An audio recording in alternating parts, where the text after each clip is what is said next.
Ողջույն սիրելի ունկնդիրներ, բարի գալուստ Պարզից Պարզ պոդքասթ, այսօր ձեզ հետ ես եմ Արաջ Ալաբյանը եւ իմ հյուրն է այսօր Ելենա Խաչվանքյանը, որը կներկայանա երևի թե իր տարբեր կարգավիճակներով, բայց կարծում եմ շատ հետաքրքիր թեմաներ ունենք շոշափելու, սկսած նրանից, որ օրինակ երկուսս էլ հանքարդյունաբերությունում ֆինանսական տնօրենի փորձառություն ունենք։ Երկու բառով կասես այսօր ինչով է զբաղվում։ Շատ լավ, շնորհակալ եմ հրավերի համար։ Դժվար հանքարդյունաբերության մեր փորձը հետաքրքիր լինի հանդիսատեսին։ 2017 թվականին ես որոշեցի, որ բավարար է ես աշխատեմ այդ ոլորտում, այդ ոլորտը տոքսիկ էր թվում 11 տարի աշխատելուց հետո։ Ես կարճ եմ աշխատել, բայց իմ համար կյանքի տենց մի հատ կարևոր երևի թե էտապեր, դպրոցեր, լրիվ շատ տարբեր էր, ես ասենք կենտրոնական բանկից հետո տեղափոխվել էի առևտրային բանկ, առևտրային բանկից հետո մեկ էլ տենց հայտնվում եմ բնության գրկում կարելի ասել, որովհետև գործը տենց դուրսն էր, էլի բաց հանք էր իրականում։ Եղել եմ, տեսել եմ, իհարկե, ու ասենք կներես, որ ընդհատում եմ ամենավառ փորձառություններից, հիշողություններից այդ գույքագրումներ, ես խորհրդատվական ընկերության դիմեցի, մեր ընկերների կան իրանք զինված կամերաներով, հատուկ շտրիխ-կոդ տպող պրինտերներով եւ այլն, բայց այդ հիմնական միջոցները իրանք տենց դուրսն էին, էլի ու գլխավոր հաշվապահը ցանկ էր տվել երևի տենց մի 4.500 անվանում հիմնական միջոցների, որի կեսից շատը չկային իրականում, բայց այդ որ տենց դուրսը ման էին գալիս մեր տնօրենն ասում էր, ես ինչ շարժիչ ու ինքը տենց լրիվ այդ օֆիսային գրասենյակային բանկային կյանքից շատ տարբերվող, բայց երևի շատ կարևոր փորձառություն էր իմ համար ու հետո երևի թե որ տենց շատ երկար չմնացի, այդքան չի ծարացել էլի։ Ես շատ երկար եմ մնացել, 11 տարի այդտեղ եմ աշխատել եւ կարծում եմ այդ փորձառությունը եւ մասնագիտական, այսինքն որպես տնտեսագետ, դու հասկանում ես շատ բարդ արտադրություն, շատ բարդ տեխնոլոգիաներ, դու իրականացնում ես շատ մեծ նախագիծ ներդրումային, ըստ էության այն ժամանակ ամենամեծ ներդրումային նախագիծն էր Թեղուտը Հայաստանի եւ դրա մեջ լինելը այնպիսի փորձառություն է, որ ինձ թվում է դժվար այլ տեղ Հայաստանում հնարավոր լիներ ձեռք բերել։ Ուղղակի 11 տարվա ընթացքում դու արել ես ամեն ինչ, ինչ հնարավոր է եւ այդ թվում դու անդադ գիտակցում ես, որ դու գտնվում ես այն ոլորտում, որը որ վնաս է տալիս բնությանը, որը էքստրակտիվ է, իսկ դու ուզում ես ինչ-որ պոզիտիվ բաներ անես, հետեւաբար ես կտրուկ փոխեցի իմ զբաղմունքը եւ գնացի հանրային ոլորտ։ Այն ժամանակ կար ռազմավարական նախաձեռնությունների կենտրոն, տենց շատ դրական իմիջով կենտրոն էր, որը եկել էր ռեֆորմներ անելու, իսկ ես էլ ուզում էի այդ չելենջը ինձ համար վերցնեի եւ ասեի, տեսնենք ես ինչ կարող եմ անել ուրիշ ոլորտում։ Իսկ հիմա ես միջազգային կազմակերպությունների համար փորձագետ եմ հանրային ֆինանսների ոլորտում եւ շատ տարբեր նախագծերում ներգրաված եմ եղել, որոնք որ եւ հանրային ներդրումներին են վերաբերում, այդ խոշոր ներդրումային պրոյեկտների փորձը ամեն դեպքում ինձ կյանքում էլի պետք է գալիս եւ պետություն մասնավոր գործընկերության ռեֆորմն ենք արել միասին էկոնոմիկայի։ Ինչ ռեֆորմա։ Դե մենք երկրում ունենք մի քանի ենթակառուցվածքային կազմակերպություններ, որոնք որ շահագործվում են մասնավոր ընկերությունների կողմից։ Օրինակ դա Վիոլա ջուրնա, Զվարթնոց օդանավակայաններն է, Զվարթնոց եւ Շիրակ,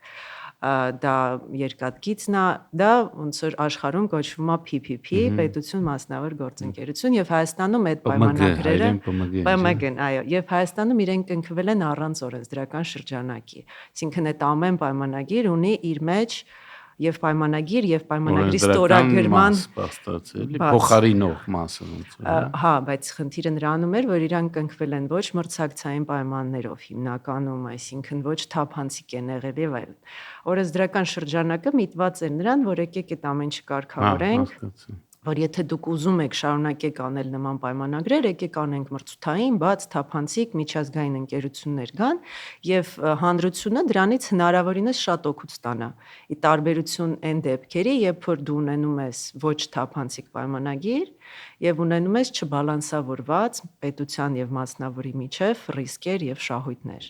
Այսինքն դա եւս կարողանում է դառնալ էքստրակտիվ ընկերություն քո երկրում, որովհետեւ ենթակառուցվածքները որ Էքստրակտիվ նկատի ունենք շահագործող։ չէ, էքստրակտիվի նկատի ունենք տնտեսագիտական տերմինաբանությամբ մենք ունենք ենթակառուցվածք, որը ունի ըստ էության մոնոպոլ դիրք։ Այսինքն դու չունես երկու երկաթգիծ, որ իրար հետ մրցեն եւ հանրությունը ստանա լավագույն առաջարկը։ Դու ունես մեկ, նույն մեկ խողովակաշար ունես ամբողջ Երևանում։ Եվ էքստրակտիվ ասելով, եսի նկատի ունեմ, որ դու իր համար, քանի որ դա մոնոպոլ է, ինքը կարողանում է չարաշահի իր մոնոպոլ դիրքը եւ հանրությունը տուժի տարբեր դրսևորումներով։ Էքստրակտիվ բառացիորեն շահագործելը չի կամ արդյունահանելն է։ Հա։ Հետաքրքիր է, ասացի, դել հիշեցի, որ ես ժամանակին այդ երկաթգծի կոնցեսիայի տալու խմբի հետ եմ աշխատել, համաշխարհային բանկի էքսպերտների խումբ էր եկել, Harrell, Wiener եւ այլն, ու ես տենց ինչ որ շատ պատահական ձևով հայտնվել եմ այնտեղ, բայց էլի իմ համար շատ օգտակար փորձառություններ ու իրանք զարմացել էին վերջում, որ տեղական փորձագետը ինչ որ հաշվետվություն ա գրել անգլերենով, որովհետեւ իրանք տենց ակնկալիք էլ չունեին, էլի ձևի համար էր, բայց շատ լավ հիշում եմ, որ այդքան այդ համաշխարհային բանկը գործ արեց, այնտեղ մոտ ամբողջ կտոր կար սոցիալական հետևանքների մեղման, որովհետև երկաթգիծը 3000-ից ավել աշխատող ուներ ու ենթադրվում էր, որ գոնե 1/3-ը պետքա կրճատվեր, բայց վերջում այդ միջազգային մրցույթին մասնակցեցին ռուսները եւ ինչ որ հնդկական ընկերություն կար, որը կեսից հրաժարվեց, ռուսները եկան ասեցին 2000-3000 ինչ եք ու ամբողջ բանը պարադոքսը է էլի հիմա ես տեսնում եմ տարբեր բաներում ասում մեր երկաթգիծը տվել են ռուսներին եւ այլն, բայց զուտ ֆինանսապես кейս չկար ու կար 4 սցենար, որոնց մեջ ասենք այդ աբխազական երկաթգիծ, հետո կարծեմ եւ ադրբեջանական եւ թուրքական, այդ այսինքն եթե այդ ամեն ինչը չէր բացվում, ռուսների համար Հայաստանի մեջ, չգիտեմ, Երևան, Սևան, մաքսիմում Թիֆլիս գնալն այդ ոչ մի բան է, էլի։ Չպարզա որ ինքը բիզնես քեյս չէր եւ պարզա որ այդ մեկը քաղաքական քեյս էր, այսինքն, բայց մենք ունենք լավ շահութաբեր կոնցեսիաներ, էլի։ Դե օտակարն է, հա, կարծում հիմա հայտարարեցին, որ եւս չկան 500 միլիոն պետք է 450 դե լավ միջև դնեն ինֆլյացիան կհասցնի այդքան, բայց դա լավ օրինակ է, այսքան քանի տարի արդեն մի 15 թե շատ 12 չէ 2000 պիտի որ 12-ին իրանք արդեն հանձնել են շահգործման այս տերմինալը, նշանակում է իրենց պայմանագիրը 2006-5 տենց մի բան։ Հիմա լավ շատ լավ է ակտիվացել օդանավակայանը ու հաստատ Բայց ինքը միշտ է շահութաբեր եղել, այսինքն միշտ շահութաբեր է եղել եւ հիմա հատկապես էր։ Հիմա ակտիվացել են, նկատի ունեմ, որ ժամին գնում ես ինքը աշխուժություն կա, առաջ գիշերներն էին դռնում մենակ, չէ, ցերեկները ավելի հանդարտ վիճակում էր գտնվում։ Բայց դա ամբողջ աշխարհում է եղել, այդ ոլորտը ամբողջ աշխարհում աճել է, այսինքն կոവിഡ്ի ժամանակ բանապես մեռյալ վիճակում էր։ Բացի նրանից, այսինքն բացի նրանից տուրիզմը ամենազարգացող ոլորտներից մեկն է աշխարհում, որովհետև մարդիկ սկսել են միջին խավ, այսպես ասած, սկսել ավելի շատ ճամփորդել, կյանք վայելել, չգիտեմ, digital nomad են իրանք, են նյութականից մարդիկ անցել են դեպի փորձառություն, այո, շատ հավաքել, այսպես ասած։ Այո։ Եվ չինասիկ օրինակ, որ մեծ շուկա են, մեծ բնակչություն ունեն, իրենք էլ ձևավորել են արդեն միջին խավ, որը ճամփորդում է։ Միջին խավը բավականին մեծացել է արագ տեմպերով։ Հետևաբար մենք ընդհանուր աշխարհի տենդենսի մի մասնիկն ենք, գումարած դրան աշխարհակական վիճակը, որը լրացուցիչ տրաֆիկ է գեներացնում, բայց ժամանակավոր է դա։ Մենք հասկանում ենք, չէ՞, որ միշտ չի լինելու փակ Ռուսաստանի օդային տարածքը։ Հա, այդ չգիտեմ ինչ է լինելու։ Մենք ոչ մեկ չգիտի, բայց մեր պարագայում էլի այնտեղ ընդհանրենք այդ փակ տարածքը ի վերջո բացվեց։ մենք կորցնելու ենք այդ տրանզիտ լինելու։ Դե դեպքում բա ինչ հաշվարկով են ներդրում անում Զվարթնոցում ու դա մի 10 տարվա չէ, ոնց որ ես հասկացա մի 10 տարվա առնվազն։ Ցավոք չեմ կարող շատ պատմել այդ մանրամասների մասին։ Ցավոք։ Բայց հաշվարկներ կա տակը։ Կան։ Okay։ Իսկ մասնավորից հանրային մասնավոր ֆինանսն ու հանրային ֆինանսը լրիվ տարբեր բաներ են իմ հասկանում։ Տարբեր են, բայց կան բաներ, որ նման են եւ շատ միշտ օգնել է, այսինքն են ամեն դեպքում են բնակավարները, որտեղ որ հանրային ֆինանսներում զբաղվում եմ, այսինքն դա բյուջետավորումն է, դա հանրային ներդրումներն են, դա այդ նույն պետություն մասնավոր գործընկերությունն է կամ ռիսկերն են օրինակ, հա, նաեւ պետական ռիսկերը, այսինքն պետության համար ռիսկերը կոչվում են ֆիսկալ ռիսկեր, որ կարող են բյուջեի վրա ազդեցություն ունենալ, անսպասելի ինչ որ ծախս առաջացնել։ Դրանով էլ եմ ինչ որ չափով նպաստել, որ կայանա այդ ինստիտուտը Հայաստանում, այդ ամեն ինչը ինչ որ մասնավորի գիտելիք է պահանջում, որ դու կարողանաս վերլուծես, բերես եւ ամեն դեպքում դա անցում է, որը պիտի սովորես, կարդաս, լրացուցիչ բան հասկանաս։ Հանրային ֆինանսներ որտեղ են սովորում։ Հայաստանում ինձ թվում է, որքան ես եմ ուսումնասիրել, մենք ունենք հանրային ակադեմիա ունենք։ Պետական կառավարման ակադեմիա։ Այդտեղ կա այդ գիտելիքը եւ իրական Սլավոնական համալսարանում էլ կար գոսկառավարում, պետական կառավարում ֆակուլտետ, բայց ես սովորել եմ ինքնուրույն եւ մի քիչ սովորել եմ սերտիֆիկացման կուրս եմ արել London School of Economics-ից, որ տենց ավելի համակարգված լինի իմ սովորել եմ։ Բայց ACC-ը որ երկուսս էլ հանձնել ենք, ինքը չունի, չէ, այտենց կտորներ։ Ունի, իդեպ ունի, հա, բայց ինձ թվում է դա շատ նեղ կտոր է, այսինքն ոչ թե ընդհանուր պետական ֆինանսների կառավարմանն է վերաբերում, այլ նեղ, ասենք, հաշվապահությանը, որովհետև հանրային ոլորտի հաշվապահությունը ավելի տարբերվում է, չէ, IPSAS-ով ունեն, հա, առանձին ստանդարտներ ունեն, բայց լոգիկան էլի նույնն է։ Միշտ երբ որ IPSAS-ից ինչ որ բան պիտի նայես, դու հասկանում ես, որ շատ հազվադեպ է, որ IPSAS-ը տարբերվում է, իրենք շատ հաճախ highline են։ Այսինքն օրինակ նույն կոնցեսիաները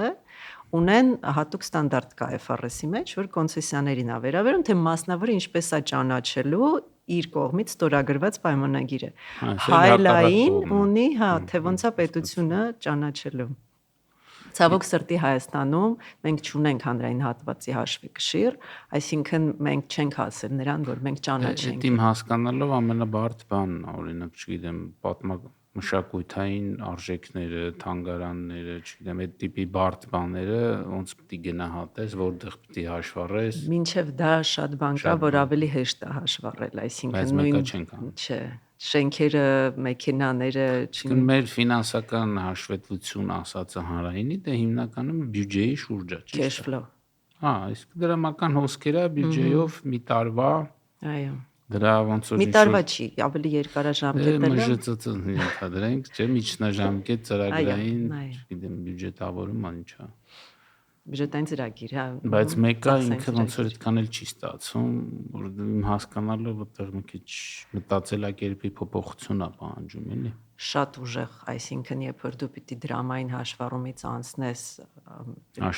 հաշվեգրման սկզբունքին, դա մեծ փոփոխություն է, այսինքն հիմա փոքր քայլերով ինչ որ բաներ անում են։ Իսկ կան երկրներ, որոնք հաշվեգրումով են անում հանրայինը, հա։ APSAS-ը, այսինքն IPSAS-ը, որը Հայաստանում APSAS-ն է, այո, ինքը հաշվեգրման սկզբունքով է վարում հանրային ֆինանսները։ Այսինքն, բայց այդ հայկականը IPSAS-ը դա international-ն է, APSAS-ը Armenian է, հա, բացատրենք մեր ունկնդիրներին, հայկական հանրային հատվածի հաշվապահական ստանդարտները իրանք կան, բայց չեն կիրառվում։ Այո, իրենք ընդունված են, կիրառվում են մասնակի։ Այսինքն կամած պիտի ընդլայնենք իրառումը։ Ինչ որ ճանապարհային քարտեզ կա, Որքան ես գիտեմ, չէ, եւ սահմանափակումը թվային համակարգի բացակայությունն է, այսինքն հիմա հանրային ֆինանսների համար ոնց որ այսպես ասած հայկական ծրագրեր չկա, որ իրենք կարողանան ես հաշվառում գիտեմ, որ վարեն։ տեղեր կա հայկական ծրագրերը ոնց որ լավ ներդրվում են հանրային բանով էլի։ Բայց կոնսոլիդացիա չեն կարողանում անեն, այսինքն ըստ պետական ինչ-որ կառույցների հայկական ծրագրերով անում են, աշխատավարձ են Կոնսոլիդացիա հաշվարկում։ նկատում ես ամբողջ կառավարության Այո, մակարդակում։ հանրային Որ հատվածում։ ուզենան կարան։ Երևի հայկական ծրագրերը չեն Իրեմ օրինակ կարող։ քաղաքապետարանում ներդրել էին մի քանի տարի առաջ ու մոտավորապես 500 փոքր հիմնարկների մասին էր խոսքը, որոնք բոլորը կոնսոլիդացվում էին։ Վստահ չեմ, որ կոնսոլիդացվում էին հաշվեկշռով, այսինքն ինձ թվում է մեկը կոնսոլիդացվում էին զուտ հաշվան դրամական հոսքերով։ Գնաց ոնց որ խնդիրը ինչ ձևակերպեն, դա էլ երևի թե ի վերջո կլուծվի, էլի խնդիր ձևակերպելու հարցը։ Ծրագրավորողների կողմից, դե ըստ ծրագրավորողների առաջ, ոչ թե կողմից։ Կլուծվի հետևյալ տեսլականը կա։ Տեսլական կա, որ պիտի իրականացվի հանրային ֆինանսների կառավարման թվային համակարգ եւ դա պիտի արվի ամենայն հավանականությամբ ինչ որ միջազգային պլատֆորմով եւ դրա համար նույնիսկ մրցույթ կա հայտարարված։ Այդպես։ Ես ժամանակին նայում եմ ինչ դասագրքեր կային ֆինանսների, քանի որ ես ինքս ֆինանսներ դասավանդում եմ ամերիկանում ու երեխեքը գալիս են տարբեր պետական համալսարաններից ու որպես կանոն բազա չկա ու տենց հայերենով գիրք գրելու ժամանակին միտք ունեի, չքան ուսումնասիրեցի on-line որոշ տենց գրադարանային աղբյուրներ կային, ասենք Ժողովի համալսարանի, այդտեղ պատահում էին գրքեր, որոնք անունով ֆինանսներ էին կամ վարկեն, բայց նայում էր ամբողջությամբ համայնքային կամ, չգիտեմ, ինչ հաշվառումներ էր գնում, չէի բանում, ինչ կապ ունի, բայց տենց շուտ խառը միքս կար, էլի։ Բայց քո մտքին կորպորատիվ ֆինանսների Այո, գիրքներ։ մտքին կորպորատիվ ֆինանսներ էր, իմիջիալից մի քանի 2 տարի առաջ ինձ հրավիրեցին էկոնոմիկայի նախարարության համար, էկոնոմիկայի նախարարության աշխատողների համար ֆինանսներ կարդալու, ես հարցրեցի, իսկ ինչ ֆինանս եք ուզում, դա ասեցին ֆինանս, ասում եմ, դե ինչի համար, ասում են, դե մենք պատրաստվում ենք ներդրումներ գնահատել, ասում բայց մեթոդոլոգիան ո՞րն է, որովհետև ես դասավանդում եմ կորպորատիվ ֆինանս, ես գիտեմ մասնավորի համար ոնց գնահատել ներդրումները, բայց պետությունը ոնց պիտի գնահատի, նույնիսկ չափանիշները չգիտեմ, էլի պիտի ասեք, որովհետև մասնավորին պետք է շատ շահույթ ստանալ, իսկ պետությունը բնականաբար այդ անկյունով կամ այդ պրիզմայով չպիտի գնահատի, էլի։ Այ հանրային ներդրումային ծրագրերի գնահատման գործընթացը որ ներադրվել, ինքը ունի չափանիշներ, թե որոնցով ներդրվել է։ Որովհետև էկոնոմիկայից գնաց ֆիննախ, այո, եւ ինքը ունի հստակ չափանիշներ, բնականաբար ոչ մի կապ չունեն այդ չափանիշները կորպորատիվ ֆինանսների հետ եւ ընդհանրապես ֆինանսների հետ։ Այսինքն իրենք այն նպատակներն են, որ պիտի պետությունն ունենա իր առաջ, այո, դա մարդկային կապիտալի զարգացումն է, դա տնտեսական օգուտներն են եւ այստեղ պիտի չխառնենք ֆինանսական օգուտները եւ տնտեսական, այսինքն որքանով տվյալ ներդրումը կնպաստի ապագա տնտեսական աճին եւ կամ տվյալ համայնքում կամ ամբողջ երկրում կախված նրանից թե ինչ տեսակ ներդրումների մասին ենք։ Դա կլինի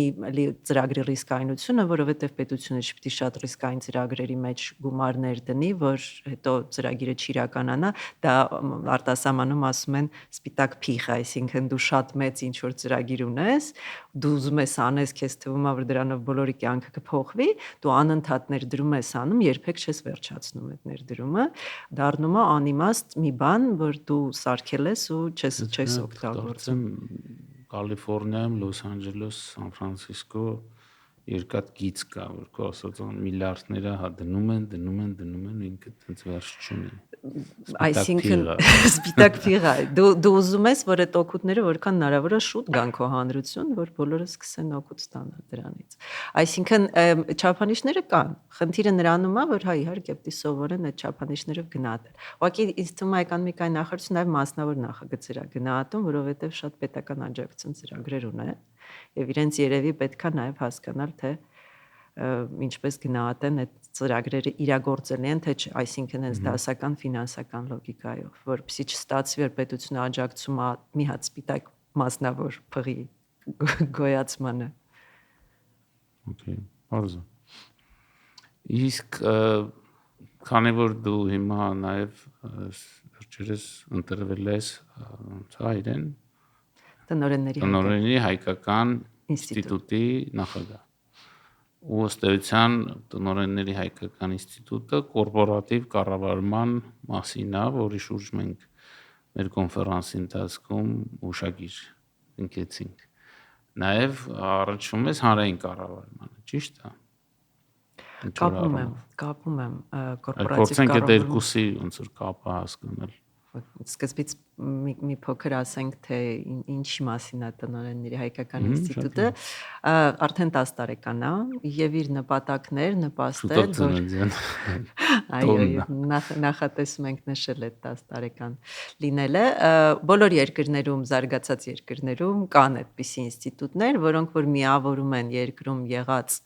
տնօրեններին, հատկապես անկախ տնօրեններին, որպեսզի եւ իրենց շահերը պաշտպանեն, եւ իրենց կարողությունները զարգացնեն, եւ իրենք իրար հետ կարողանան փորձի փոխանակում անեն, որ ընդհանուր առմամբ կորպորատիվ մշակույթը երկրում բարձրանա։ Բեր այդ մասով մի քիչ խոսանք, էլի, մեծ հետաքրքիր հետ կարծիք ասեմ, մեր կարծեմ են պանելային քննարկմանը, որ գնացել էինք Մատենայում, ինձ մի աղջիկ մոտեցավ, ասեց ես ձեր ոդկասթները նայում եմ, իմ համար դրանք կարճ են, ինձ մեր միշտ երկար ենք խոսում, ասեց մեկ էլ մի քիչ շատ բանը high level եք խոսում, բարձր մակարդակի, մի քիչ ասենք իր համար սա ավելի ուսուցողական է, բայց ես ինչի հիշեցի, այս թեման բավականին տենց ինչքան ես մի քանի տարի զբաղվում եմ, խորտ թեմա է մեր մտածելակերպին, մեր մշակույթին, այսինքն իրան պետք է լավ տենց բացատրենք, բարձրացնենք, բացենք, սկսած բառերից, հա, որովհետև տնօրեն բառը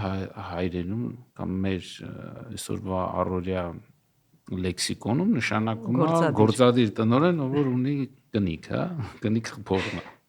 Ղեկավարն է, ասում է կնիքը չպետք է տալ, ասում ում ձեռը կնիկ ես տալի, գնում ես կրակ։ Որ ասում ենք տնօրենների ասոցիացիա կամ ինստիտուտ, նախ ինստիտուտ բառն էլ հայերենում այդքան ինստիտուտը մեր մոտ ասոցիացվում էր, չգիտեմ, բժշկական ինստիտուտ, ժող ինստիտուտ, բան պոլիտեխնիկ եւ այլն, հետո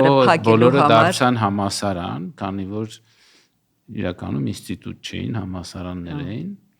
Հավելենք, որ կորպորատիվ կառավարում բառն էլ ընդամենը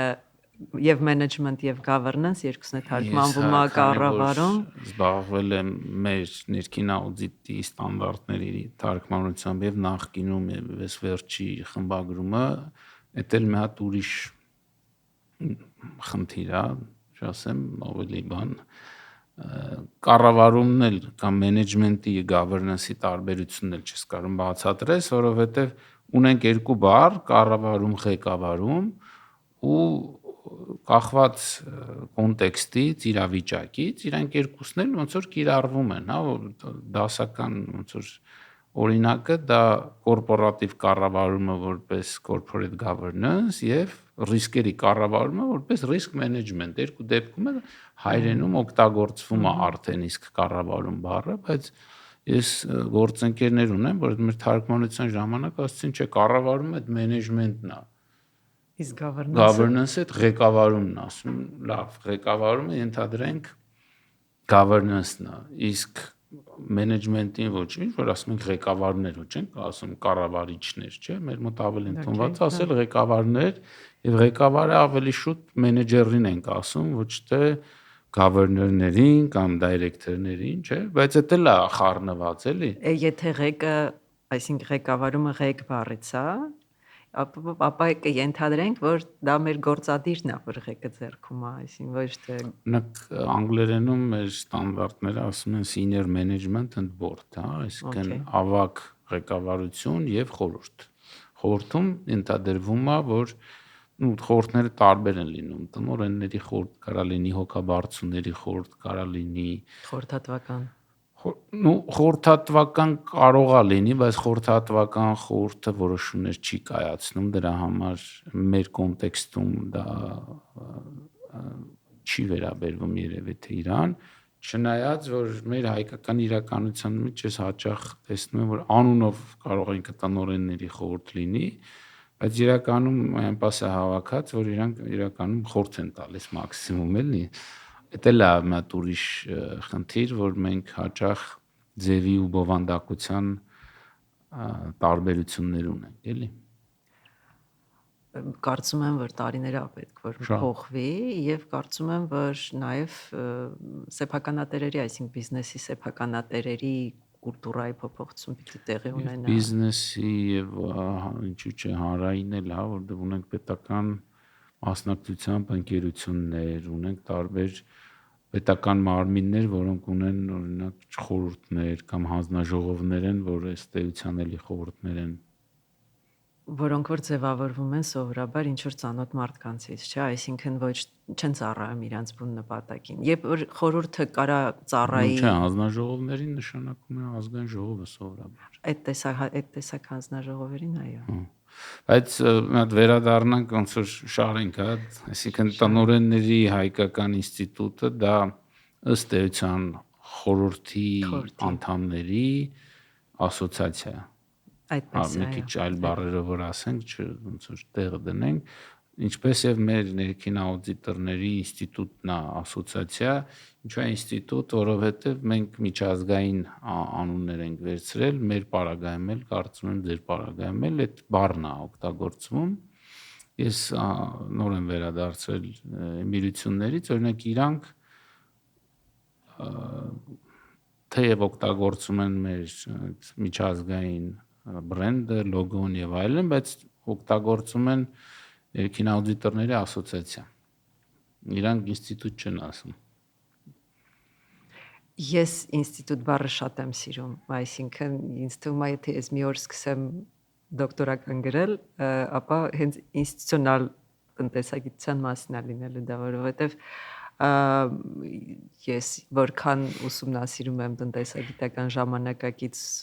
ուղղությունները, միշտ մտածում եմ, որ գիտակցությունը, այդ թվում նաև հանրության մեջ գիտակցությունը, թե ինչքան կարևոր բան է ինստիտուտը։ Ինստիտուտը ինստիտուցիոնալ բառի ոնց որ հիմքն է, այսինքն ինքը մի կառույց է, որ համակարգային մոտեցում է ենթադրում։ Այո, այսինքն այն մոտեցումն է, որը կաշխատի անկախ բոլոր արտաքին եւ ներքին փոփոխություններից, եթե դա ինստիտուտ է, եթե ինքը չի աշխատում, ապա ինքը դեռ ինստիտուտ չի եւ դեռ կայացնելու բան ճանապարհ ունի։ Լավ, իսկ 10 տարի առաջ որտեղ էր ձեր ինստիտուտը, ուր եք հասել, ուր եք ուզում գնանք։ Ինձ թվում է, որ 10 տարի առաջ արտաքին իմպուլս կար Հայաստանում կապիտալ շուկայի զարգացման եւ այդ իմպուլսից դրդված այդ ինստիտուտը ձևավորվել էր։ Ցավոք մի քանի արտաքին ճգնաժամերով պայմանավորված այդ կապիտալի շուկայի զարգացման թեման մի տեսակ մարել էր։ Մի տեսակ զգալիորեն էր մարել։ Իսկ ոնց որ այդ տնօրենների գաղափարը եւ խորհրդի գաղափարը, լավ չոսենք տնօրենների, որ չխճճվենք, խորհրդի գաղափարը կից է միշտ գալիս կապիտալի շուկայի զարգացման, բայց իհարկե ինքը ունի նաև այն օգուտները, որ ինքը կարա բերի պետական մասնակցությամբ ընկերություններին, որովհետև ըստ էության պետական մասնակցությամբ ընկերությունների սեփականատերերը բոլորն են։ Դա պետությանն է, այսինքն բոլորինն է։ Եվ որպեսզի էլի դա կառավարվի ճիշտ, գնա ճիշտ ուղղությամբ, ապահովի հավասարակշռություն check and balances ունենա իր մեջ, ինքը պիտի ունենա խորհուրդ, որը կարա լինի, ցանկալի է լինի ինչ որ չափով անկախ։ Հետևաբար բացատրենք էլի այդ խորհուրդը ինչով է զբաղվում, ինչի համար անհրաժեշտ կապիտալի շուկայի համար ունենալ իրան։ Նա իհարկե փորձենք բացատրել։ Մեկ էլ այդտեղ մի հատ կարևոր էլեմենտ էլ կա, չէ, հիմա 30%-ի պահանջ կար, չէ, արդեն կա այդ պահանջը, որ պահանջ չի, ամեն դեպքում խորհրդատվական տենց հորդոր կա ունենալ տարբեր սեռի մասնակցություն։ Այո, ինչ ենք մենք մտածում ենք, այսինքն մենք աշխարհի, այսինքն միտքը ասում է, որ եթե որոշումները կայացվում են միանձնյա, ապա անձը կարող է սխալվել։ եւ չգիտակցված սխալվել, այսինքն ոչ թե ինքը միտումնա, որ ուզում է ինչ-որ վատ բան անի, այլ ինքը չի հասկացել ուղղակի։ Եվ եկեք խուսափենք միանձնյա որոշումներից, հատկապես եթե դրանք ազդելու են շատ մարդկանց վրա։ Եվ այնքան շատ մարդկանց վրա կարող է ազդել որևէ որոշում, այնքան ավելի կարևոր է ունենալ այդ բալանսավորող միավորը, որը կարող է լինել խորհուրդը, ցանկացած խորհուրդ, այսինքն նույնիսկ եթե դա ընդամենը խորհրդատվական խորհուրդ է, մեկը դա ինչ որ ձևով կարող է բալանսավորել որոշում կայացնողի միտքը այդ պահին։ Հետևաբար կապիտալի շուկայի սահմանենք էլի խորհուրդը ովքեր են։ Խորհուրդը կոլեգիալ մարմին է, ոչ թե ովքեր են, այլ մարմին է, որը կայացնում է ընկերության համար ամենակարևոր որոշումները։ Այսինքն, եթե դա ընկերության խորհրդի մասն ենք խոսում, ապա ինքը կայացնում է տնօրենին նշանակելու եւ Այսինքն այդտեղ նշանակվում են կամ ընտրվում են մարդիկ, որոնք ունեն կյանքի, բիզնեսի եւ այլն զգալի փորձառություն, հա, որոնք կարող են արդեն հակակշռող կոլեգիալ մարմնում նստել, հա, այդ նստել ասածը ենթադրում է տարվա մեջ առնվազն 4 անգամ։ Չնայած ասեմ, ես վերջերս McKinsey-ի մի լավ ռազմավարական թեմաներով ոդկաստ կա, օդում լսում եմ այդ ոդկասթը, հենց այսօրվա խորհուրդների, այսօրվա դինամիկայի մասին էր ու երեք ոնց որ հեղինակավոր կամ հեղինակություններ էին խոսում ու բոլորը այդ էին ասում, որ երամսյակը մեկ անգամ խորհուրդը արդեն ոնց որ իրան չի կարողանում արդարացնել, որովհետև շատ այսօր խորհրդի օրակարգում հարցեր կան, շատ ամեն դինամիկա ու այդ պաշտոնական նիստերի արանքում էլ հաճախ պետք է հանդիպել։ Ես ինքս որպես խորհրդի անդամ դրա հետ բախվում եմ, իսկ հիմա դու էլ երևի։ Ես էլ եմ բախվում եւ ես էլ եմ համաձայն։ Հայաստանում կոնկրետ ֆինանսական ոլորտի, որտեղ ես էլ դեռ զբաղված ենք, 6 անգամն ամեն դեպքում 2 ամիսը մեկ պիտի հավաքվենք, բայց միանշանակ դա չի բավարարի եւ որոշ դեպքերում իհարկե ինչ որ բաներ վերապահվում են կոմիտեներին, որ կոմիտեները կարող են քննարկել։ Դա լավ ոնց որ էլի նոր բան հայաստանյան ոնց որ իրականությունում ես երկար տարիներ աուդիտ դասավանդել եմ, դա սկսվում է հենց այդ կորպորատիվ կառավարումով ու կորպորատիվ կառավարման մեծ ոնց որ սխեմա կամ սլայդ ունեմ գործողության մեջ դա ինչ է, որտեվ ով ասես խոսում է, ինչ ասես խոսում ենք, բայց իրականության մեջ դա նշանակում է ունենալ խորհուրդ առանձնացված գործադիրից, խորհուրդը իր տակ ունենում է կոմիտեներ, այդ կոմիտեները անում են գործ, բերում են խորհուրդ, այդ ամեն ինչն էլ շատ հետաքրքիր է տեսել եմ եւ Հայաստանում եւ Հայաստանից դուրս, ինչպես կարող է աղավաղվել։ Օրինակ մի տարի կարծեմ Կիրգիզստան էին գնացել, իրենք կենտրոնական բանկում աուդիտի կոմիտե էին ստեղծել IMF-ի խորհուրդներով, մեզ էլ էին ժամանակին խորհուրդ տալիս։ Ու ես բացահայտեցի իմ համար, որ այդ մարդիկ խորհրդի անդամ չեն, իսկ իրենց նշանակել էին աուդիտի կոմիտե, բայց իրանք փաստացի խորհրդում չէին, իսկ ինքը մի տեսակ խորհրդի կոմիտե չէր էլի։ Ու տարբեր աղավաղումներ են տեսել, որովհետև կամ մարդիկ չեն տեսել, կամ չեն մտածել, կամ չեն ուզել, չգիտեմ։ Իդեպ վերադառնանք մեր այդ 30% հորդորին, ինչպես ճիշտ անվանեցիր, որպեսզի կոլեգիալ մարմինը լինի արդյունավետ, հարկավոր է, որ նույն տեսակ մարդիկ նստած չլինեն, որովհետև նույն տեսակ մարդիկ իրանց մեջ մեկն էլ մի քիչ ավելի տարիքով է, կակ մի քիչ ավելի փորձառու է, ինքը մի բան ասում է, բոլորը միանգամից գլխով ասում են ճիշտ է ասում եւ անցնում են առաջ, այսինքն խորհուրդը նշանակում է չաշխատեց, որովհետև դրան մեր ունկնդիրների համար ասում են group think, խմբային մտածողություն, որ մեկը ասում է, մնացածը Ես նույնիսկ մեկ ասում եմ tribal thinking, այսինքն ցեղային մտածողություն։ Որպեսզի դա տեղի չունենա, սեղանին պիտի նստեն տարբեր մարդիկ, որոնք որ կարող են ունենալ տարբեր կարծիք եւ պիտի ունենան նաեւ իրենց կայացվածության ինչ որ աստիճան, որ չվախենան կարծիքը բարձրաձայնելու, այսինքն ավտորիտետներից չվախենան։ Դա էլ Հայաստանին շատ բնորոշ բան է, որ եթե մեկը ավտորիտետ է, եթե ինքը մի բան կարծում է, մնացածը փորձում են շատ գլուխ չբարձրացնել։ Իսկ քեզ ասեմ, որ դա մենակ Հայաստանի բան չի, ես մի լավ գործընկեր ունեմ Արժույթի միջազգային հիմնադրամում, որը իրավաբան է մասնագիտությամբ ու բելգիացի։ Ինքս տեղել է եղել, ես իրան տարբեր նաև մեր ֆորումներում եմ լսել։ Այդ տղան ունիկալ տիրապետում է աշխարհի կենտրոնական բանկերի օրենքներին, գիտի որտեղ ինչ տիպի կառուցվածք կա, մի անգամ այդ հարցը ես տվեցի, ինքը ասեց Բեռնանկեն կարծեմ, ոչ Գրինսպանը, բայց երկուսն է մոտավորապես մի ոճին։ Բեռնանկեն, որը տնտեսագետ է, ասում է ինքը գալիս էր խորհրդի նիստի,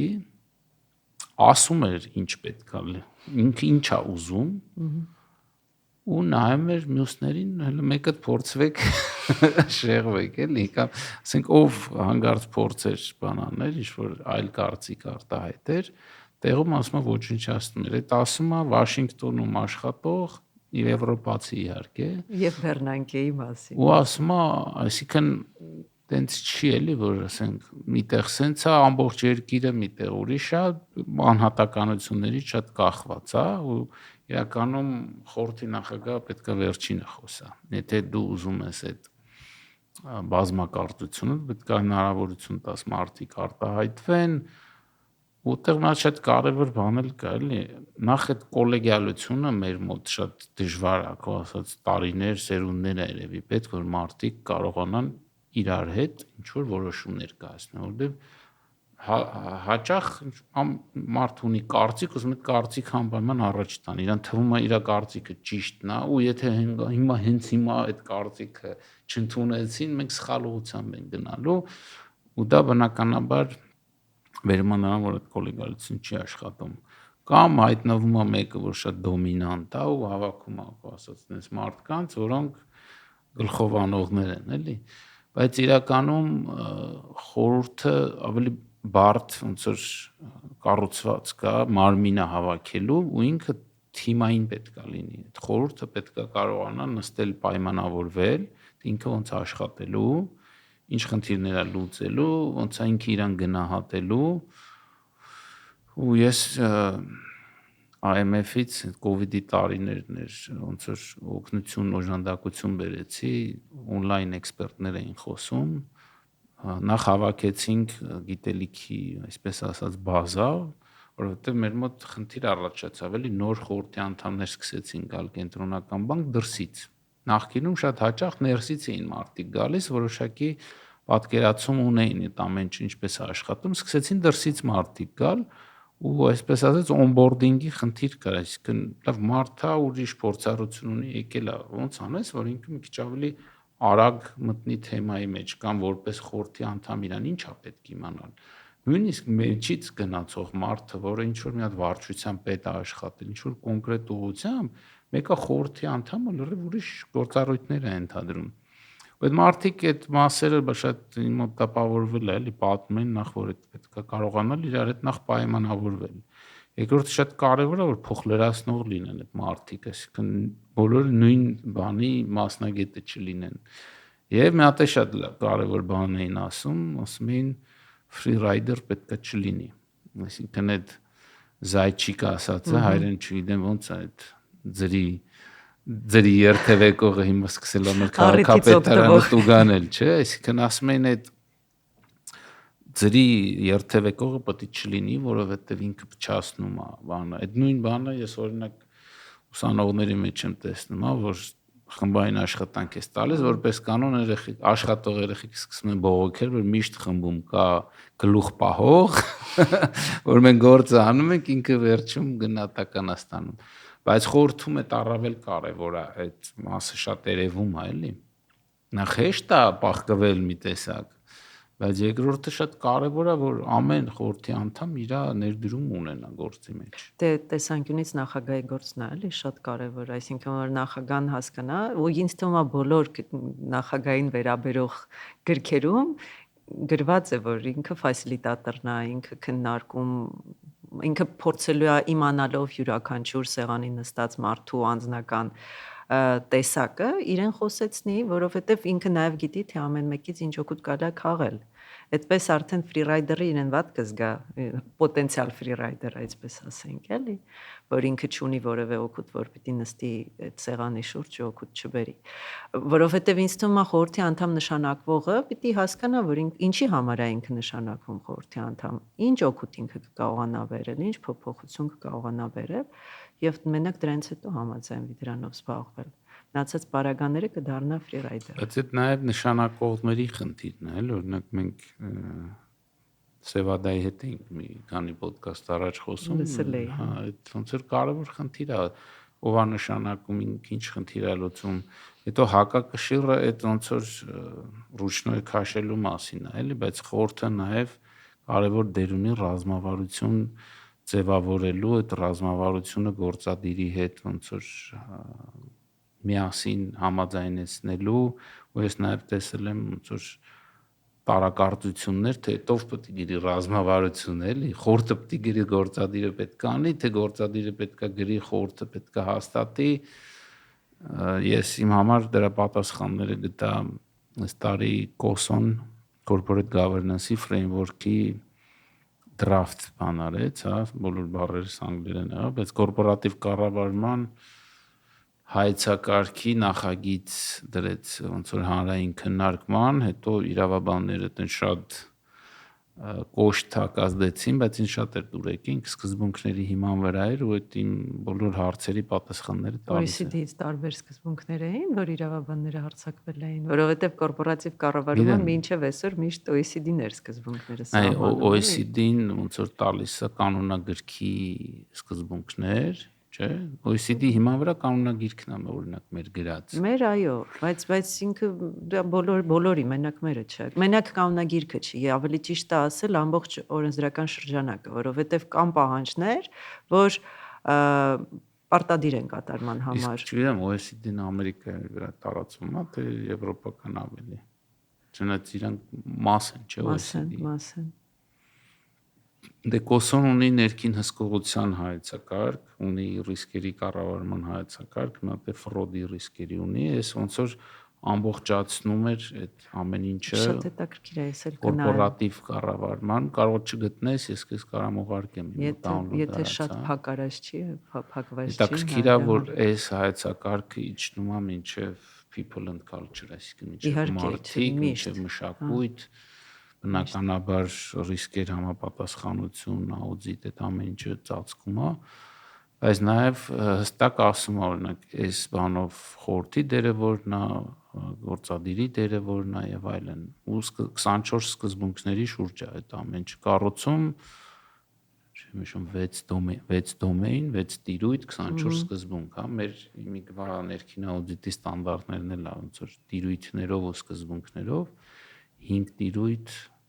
15 սկզբունք եւ 52 ստանդարտ է։ Այնտեղ ստանդարտ չկա, մինչեւ սկզբունքներ է իջնում, բայց հա, OECD-ն էլ է այդպես։ Ես ուղղակի թվերը միշտ վատ եմ հիշում, ճիշտ ֆինանսիստը թիվ չի հիշում, բայց այդպես է, այսինքն էլի կան տիրույթներ եւ կան սկզբունքներ։ Եվ ամեն երկիր պիտի տեսնի թե իր համար որն է ընդունելի, որը ընդունելի չի եւ որտեղ է ինքը հասել արդեն իր կորպորատիվ մշակույթի զարգացման աստիճանը դրան համապատասխան սկզբունքները թելադրի կամ չթելադրի եւ ամեն ընկերություն, որովհետեւ ամեն ընկերություն էլ իր առանձնահատկություններն ունի, որ պետքա տեղայնացնել։ Դրա համար, բայց կան պահանջներ, որ պիտի գրված լինեն օրենքում, այսինքն նույն մեր բաժնետիրականի մեջ գրված որոշ բաներ, իրանք OECD-ից բխող պահանջներ են։ Բայց ոնց որ դրան եկանք ռազմավարությունից, էլի ռազմավարությունը բարդ բան է։ Իհարկե, չեմ վիճի։ Ու ոնց որ կոլեգիալ ընդունելը եւս բավականին բարդ է։ Մանավանդ այսօրվա այս տուրբուլենտ աշխարհում մակրո խնդիրները գեոպոլիտիկ մի կողմից են, այս արհեստական բանականություն, տեխնոլոգիա, թվային տրանսֆորմացիա, այդ ամեն ինչը սենց մի հատ բարդ ոնց որ բան անում, ոնց մարդիկ կան ասում են, դե մենք ոնց ռազմավարություն գրենք, չգիտենք վաղը ինչա լինելու, դուք ուզում եք 3 տարվա կամ 5 տարվա բան գրենք։ Բայց առանց գրելու էլ ավելի վատ, այսինքն ես աշխատում եմ նաև բիզնեսների հետ որպես այդ թվում ռազմավարության դասընթացավար եւ միշտ ասում եմ ավելի լավ է դու ունենաս շատ կարճ գրած, բայց իմանաս թե դու ինչ ես ուզում ընթացքում կարողանաս ճշգրտես, քան թե դու առանց ռազմավարության ասես թե ես մեկը չգիտեմ ինչա լինելու։ Թուրը բռնում այլ, ասենք որ մարդիկ մտածում են, որ ռազմավարությունը այդ մի փաստաթուղթ է, որը հաստատ կնիքը խփել ենք։ Մեջ լիք աղյուսակներ կան, չգիտեմ ինչեր կան։ Իմ համար ռազմավարությունը մատերի վրա կամ միեջով պետք է կարողանաս կոմունիկացիա անես, որովհետև եթե դու գրել ես 50, 60, 100 էջանոց բան ու դու պետք է քո ամբողջ անձնակազմին, որը կարա լինի 500 հոգի, 1000 հոգի եւ ավել, պետք է այդ ամբողջը ստիպես կարդան կամ ոնց է կոմունիկացիա անել, դու պետք է կարողանաս մատերի վրա բացատրես մարդկանց, ինչի մասին է մեր ռազմավարությունը, մենք ուր ենք ուզում գնանք, ինչ ենք ուզում անենք եւ հատկապես ինչ չենք անելու,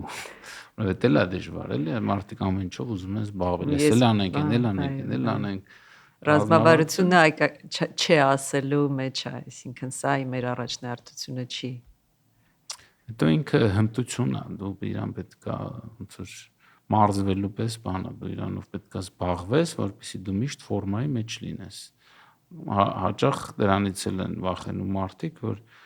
բյուջե կազմենք կամ պլան կազմենք կամ ռազմավարություն կազմենք ու հանգարց չհասանք այնտեղ ու հանգարց բնական է, որ մեծ հավանականությամբ հենց նույն տեղը չես հասնելու, բայց եթե դու մարզվում ես, դու իրավիճակին պատրաստ ես մարտի մեջ մտնել, ցենց ասում։ Ռազմավարությունը քեզ ասելու է, թե ամեն արտաքին իրավիճակին դու ինչպես պիտի արձագանքես։ Եթե դա իհարկե կանխատեսելի է, ոչ թե այլ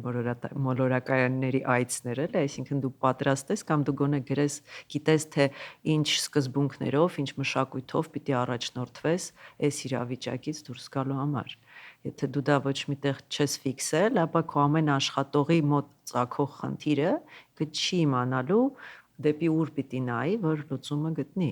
Եթե դու ունես այդ քո ասած մի էջի վրա գրած կամ երկու էջի վրա գրած ամենակարևոր բաները, աշխատողի մոտ իր մակարդակում ծագած խնդիրը ինքը պիտի հասկանա այն նպատակի հետ ոնց է խոսում, ըստ դրա այդ լուծումը տա, թե չէ բյուրոկրատիան խեղդելու է եւ որոշումները ուշանան։ Այդան ռազմավարության նպատակը։ Բայց ես կարծում եմ, որ ռազմավարությունը ամեն դեպքում գործադիրը պիտի մշակի, որովհետև գործադիրը հնարավորինս տեղյակ է իրավիճակից շատ ավելի մանրամասն, քան կարա լինի խորհուրդը, չնայած որ խորհուրդը կարող է շատ ավելի հաճախ հանդիպում։ Ես մի ուրիշ ոնց որ սինդրոմ եմ տեսնում, որ գործադիր խորհուրդ է ոնց որ երկու հակադիր կողմեր են, իրականում իրանք սպարինգ պարտներներ են, հա, ոնց որ իմ լավ գործընկերն ասում, մարդիկ կարողանան իրար հետ աշխատել, իրար պետքա փոխ լրացնեն, ինչպես խորհրդում տարբեր մարդիկ իրար պետքա փոխ լրացնեն, այնպես էլ խորհուրդը գործադիրին պետքա փոխ լրացնի իր փորձառությամբ, իր ծանրակշիռ, չգիտեմ, ասելիքով եւ այլն, բայց բնականաբար օպերացիոն մասը պետքա գործադիրից գա, ինքն է ամեն օր գետնի վրա, դաշտում, չգիտեմ, հաճախորդների հետ եւ այլն։ Այո։ Չնայած որ մի ուրիշ հետազոտություն McKinsey-ն արել էր, եւ ինձ թվում է Հայաստանում դեռ նման պրակտիկա չկա, բայց խորհուրդը ունենում է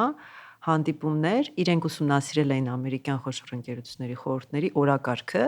եւ ամփոփել էին մի սիրուն աղյուսակում,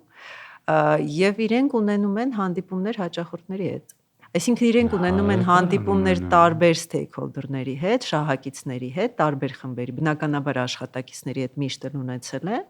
բայց նաև հաճախորդների եւ փորձում են հասկանալ նույն ֆոկուս գրուպը անցկացնել, որ հասկանան, որպեսզի իրանք ուզում եմ ասել մեզ մոտ դեռ նման օրակարգ չկա։ Իրանք ամենայն մանրամասնությամբ պետք է ռազմավարություն գրեն։ Չէ, չի նշանակում որևէ պարագան, որովհետեւ այդտեղ մենք արդեն այդ կառավարման ու governance-ի միջև տարբերությունը կխզվի։ Եվ ըստ նաև շատ կարևոր է բիզնեսը, էլի այսօրվա մեծ բիզնեսները, որ նայում ես, իրանք ամեն դեպքում այդ մի շատ կարևոր մարդկանցից որոշները շատ կախված են, օրինակ Tesla, հա։ Վերջերս Tesla-ի տնօրենների խորհուրդը, թե բաժնետերերը հաստատեցին Մասկի համար $1 տրիլիոն փոխհատուցման փաթեթ, եթե ինքը հասնի այն նպատակներին, որ ըստ էության մենակ ինքը կարա հասնի, այսինքն մասկին հանես չես կարա էլի մի հատ հայտարարություն տաս, ասես մենք փնտրում ենք աշխարհի ամենալավ երկրորդ տնօրենին ու իրան պատրաստ ենք տալ կես տրիլիոն նույն բանի համար, նույնը վերաբերվում է օրինակ Huang-ին, հա, բանի Nvidia-ի։ Իր մասին օրինակ Ռևն էր շատ հետաքրքիր բան պատմում, որ ինքը լինելով Nvidia-ի ամենամեծ բաժնետերը եւ լինելով տնօրենը պատրաստ է, ասենք շատ արագ, ու կամ համեմատաբար արագ 100 միլիարդանոց որոշումներ կայացնելու այն դեպքում, եթե դու ունենայիր զուտ վարձու տնօրեն, կվախենար մարդ էլի նման որոշումներ կայացնելու։ Հիմա ավելի կայացած ենթադրենք, չգիտեմ, ջրից խոսացինք կամ գազից կամ հոսանքից կամ նույնիսկ բանկերը ավելի տենց ենթակառուցվածքային կամ ավելի քիչ նորարարությունների վրա կառուցված բիզնեսներում դու կարող ես ունենալ խորհուրդ, որը իր ծանրակշիռ հակակշիռ դերը պետք է ունենա, որ մենեջմենտը շատ արագ չտանի ընկերությունը պատերին տա, բայց այդ խիստ նորարարական բիզնեսները ինձ թվում է մի քիչ հակառակն է, էլի։ Ինձ թվում է շատ վտանգավոր բան եմ ասում իհարկե, բայց եթե ճիշտ են խոսակցությունները, որ դա փչի կա հիմա, այսինքն հիմա AI կամպանիաների, AI-ով մեծացած, աճացրած, կապիտալիզացված կամպանիաների փուչիկը, եթե հանկարծ պարզվի, որ փուչիկ է, այդտեղ նորից կսկսվի խոսակցությունը, բայց ուր էինք մենք նայում, ինչի այնտեղ չկան ուժեղ խորհուրդներ, ինչի այդ ընկերությունները կարողացան այդքան շատ բաժնետոմսերով ներդրողներ ներգրավել եւ հանկարծակի այդքան մարդ գումար կորցրեց։ Այսինքն ոնց որ խոսքը մենակ AI-ի մասին չի, նույն ասենք Facebook Meta-ն որ այդ AI-ը մինչև AI-ը Facebook-ը էլի Zuckerberg-ը էլի ոնց որ այդ նույն իմ ասած լոգիկայի մեջ է էլի Tesla-ն AI չի մենակ։ Դե հիմա եթե գնանք, չգիտեմ, 50-60 տարի առաջ, կար Ford-ը, չէ, ամերիկյան խոշոր ընկերություն էր, շատ խոշոր։ Այսինքն մենք նաև կարանք մտածենք, որ Ամերիկայում այդ այն ժամանակաշրջանում ամբողջ տնտեսությունը ավտոպրոմի վրա էր կառուցված։ Կարող է քիչ տարի եմ ասում, կարող ավելի շատ գումար են, 80 կարող է տարի առաջ։ Եվ երբ որ Հենրի Ֆորդը պիտի գնար, եւ երբ որ ինքը գտավ այն մենեջերին, որը պիտի գար Ֆորդը կառավարեր, ըստ էության նշանակում է ստեղծվեց այդ մենեջերը, որը Ֆորդին աճացրեց, այսինքն դրա լավ օրինակ է Սատյա Նադելան, որը փոխարինեց Բիլ Գեյթսին եւ Բիլ Ալեն, հա, ինչ էր իր գործընկերության։ Խոսքով իրանք ի վերջո հասան իրանց մաքսիմումին, Microsoft-ը արդեն գլորվում էր անդունդը, մեկ է հայտնվեց մարդը, որը նոր տրայեկտորիայի վրա դրեց, դա ես կողմնակից չեմ պարզացնենք, ասենք ամեն ինչը մենակ սենց է լինում կամ մենակ նենց է լինում։ Հետո personal brand-ի այսպես ասած լոգիկան, չէ, որով որ Մասկն է օրինակ դարձել, ինչ որ դարձել է, հիմա ով ասեց, որ այդ միակ լուծումն է այդ ընկերության համար։ Մենք չգիտենք։ Որովհետև մենք չգիտենք այդ ընկերության ռազմավարության ուղղնոցուցը եւ դետալները։ Բայց նաև կան ընկերություններ, որոնք այսօր չկան կամ չկան այն ձևով, որ նախկինում կային, օրինակ, չգիտեմ, Nokia կամ BlackBerry կամ Polaroid, որոնք ոչ Kodak-ն է դա օրինակ դրա։ Շատ որոնք ոչ, հա, Kodak-ը, որտեղ առաջի թվային կամերան հայտնագործել են, բայց ընթացք չեն, այսինքն իրանց խնդիրը ինչ եղավ, որ ղեկավարությունը շատ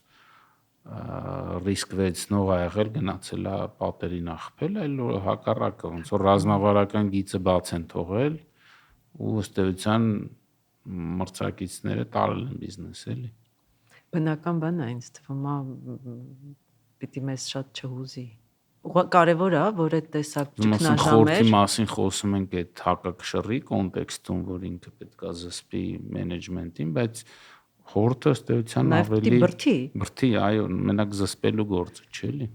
Հակակշռի, այսինքն եթե մենեջերը շատ ռիսկ վերցնող է, ապա հակակշռի, եթե մենեջերը հակառակը հետաքրքրված չի աշխատանքով, գտնի նոր մենեջեր։ Կամ գտնի նոր մենեջեր, կամ գտնի այդ մենեջերին հետաքրքրացնելու պակետ խրախուսման է։ եթե բացակայում այս բայդրությունը։ Կանանց մասին չխոսացինք բավարար ինձ թվում է։ Ես էլ եմ այդպես կարծում։ 30%-ը, որը դու հիշատակեցիր, վերաբերում էր նրան, որ խորհրդի մեջ ցանկալի է, որ ներգրաված լինի առնվազն 30% ցանկացած սեռից, այսինքն Ինձ թվում է մենակ խորհրդի մեջ չէ։ Ես աշխատել եմ մեծ թիմում, որտեղ կային փոքր ավելի թիմեր, կային, ասենք, զուտ կանացի թիմեր եւ զուտ տղամարդկային թիմեր, երկու դեպքն էլ ինձ թվում է ծայրահեղություն է, որովհետեւ որոշակի այստեղ բալանս է պետք, փոխլերացնում են իրականում տղամարդու մտածողությունը, կնոջ մտածողությունը, էլի չպարզացնենք, բնականաբար տղամարդիկ են տարբեր, կանայք են տարբեր, բայց որ մենակ տղամարդիկ են լինում, օրինակ դրա ծայրահեղ ոնց որ օրինակները բանակն ու ազատազրկման վայրերն են, հա, դա մի քիչ այտենց գազանանոց է դառնում, կանանց դեպքում մի քիչ ուրիշ ձև է, իսկ երբ որ դու ունենում ես երկուսից էլ այտենց մի տեսակ այլ հարթությունից բաներ են գալիս իրար գտնում, էլի դի ամենայն դեպս փորձառությունն է։ Իմ փորձառությունը շատ հետաքրքիր է այդ տեսանկյունից, այսինքն երբ որ ես աշխատում եի հանքարդյունաբերական ընկերությունում, բոլորը բնականաբար տղամարդիկ, բոլորը տարիքով մեծ, եւ ես պիտի գայի ու իրենց համոզեի որևէ բան, որ այդ պահին ունեինք սեղանին եւ ես տակի հաշվարկներն անողն եմ եւ այդ ես պիտի գամ ներկայացնեմ եւ պաշտպանեմ եւ ես միշտ գիտեի, որ եթե ես ներկա եմ սենյակում, խոսակցությունը շատ ավելի կոնստրուկտիվ է, կան առանց իմ ներկայության, որովհետև իրենք շատ զուսպ են, իրենք շատ կոնստրուկտիվ են, առնվազն չեն հայոյում։ Այսինքն մեկ ես էի սովորում հանգիստ լինել տղամարդկանց միջավայրում եւ խոսել այն հարցերի մասին, որոնք ես ճիշտ եմ համարում։ Եվ մենք իրենք էին սովորում, որ քննարկումը կարա լինի կոնստրուկտիվ, որովհետև մենք պիտի ավարտենք, որովհետև մենք ունենք հարց, որի լուծումը պիտի տանք էս մարդը գնա առաջ։ Եվ ես դա զգացել եմ, միշտ հասկացել եմ ինչ կարևոր է եւ իրենք են զգացել եւ գնահատել են։ Դա էլ է կարևոր։ Կարծում եմ, մյուս կողմից տնտեսության ամբողջ երկրի տեսանկյունից կանանց պոտենցիալը դեռ ամբողջությամբ իրացված չի Հայաստանում եւ մենք ունենք աճի Ինչի դեռ Ինչի դեռ արդեն իրացվել է։ Չէ, հակառակը նոր սկսում ենք այս թվում։ Այդ եմ ուզում ասեմ, այսինքն մենք ունենք աճի պոտենցիալ, որը կանայք են, որոնք որ պիտի հավատան, որ իրենք կարող են ինչ-որ բան անել, որոնք որ ի տարբերություն տղամարդկանց հաճախ այլ մոտիվներով են գալիս աշխատանքի, այսինքն իրենք այլ կերպ են եւ իրենց մոտիվներն են այլ տարբեր են եւ իրենց մտածելու եղանակն է տարբեր եւ իրենց հարցերը կարող են տարբեր լինել եւ միշտ այդ տարբերությունը կբերի ավելի էֆեկտիվ Թվում մենք երկրում ոնց որ տարբերություններ ունենք մարզեր Երևանի մեջ, չգիտեմ, կենտրոն եւ Արվարձաններ, հա։ Ինչի Դե ոնց որ ավելի ուպուշ ընկերություններում, կազմակերպություններում մի քիչ ավելի այդ բանը փոխված է, բայց մարզերում այդ կին տղամարդ ավելի սուր է, էլի, կամ ավելի հələ չի փոխվել, որ ասում ես դեռ տեղ ունենք, այնտեղ շատ ունենք, չէ, ես ավելին ասեմ, ես հիմա դեպք հիշեցի, ընկերության անվանումը չեմ տա, բայց ես իրենք էլ նեղ ոլորտ են եւ իրենք ասում էին, որ մեր ոլորտից կինը ինչ պիտի հասկանա, այս ինչ առաջարկով եք եկել, որ պիտի 30% կին լինի խորհրդում։ Մենք շատ նեղ ոլորտային ընկերություն ենք։ Դա խնդիր է, որովհետեւ անպայման չի, որ տեխնիկապես գիտելիքով կինը գա սեղանի մոտ։ Այդ կինը կարա ֆինանսիստ լինի, կարա IT-շնիկ լինի, անպայման չի, որ ինքը տեխնիկ լինի։ Հետևաբար ինքը կարա գա իր պերսպեկտիվան։ Դրա լավ ոնց որ հակառակ օրինակ է, օրինակ բաներ կան այդ ավտոպահեստամասեր ներմուծող, վաճառող խանութներ կան, որտեղ աշխատողները որպես կանոն կանայք են ու իրանք շատ տենց դետալ տիրապետում են այդ ավտոպահեստամասերի անուններին, որ տղամարդկանցից երևի վարպետներից էլ լավ էլ այնց որ սովորելու բան է։ Իհարկե սովորելու բան է, այսինքն ցանկացած բան էլ պիտի ուղղակի կինը հնարավորություն ունենա։ Գործը ուղղություն տալ, ճիշտ հարցեր տալն է։ Այո, բայց դա պետք է հասկանան, այսինքն բաժնետերերը հասկանան, որ խորհրդի անդամի գործը մենակ տեխնիկական գիտելիքը չի, էլի։ Այսինքն կարա լինի տեխնիկական, բայց եթե 6 հոգի նույն տեխնիկական գիտելիքով են, իրանք նոր բան չեն բերելու գործադիրի սեղանին դնեն հարց։ Իսկ ինչ է կանում այդ ուղղությամբ ինստիտուտում կամ եթե այլ ֆորմատներ կա։ Կա եւս մեկ ֆորմատ, որը միտված էր հենց այդ հարցին պատասխանելու, որ բոլորը հնչեցնում էին, թե մենք Հայաստանում պրոֆեսիոնալ կանայք չունենք, որ կարող են խորհրդում անդամ լինել,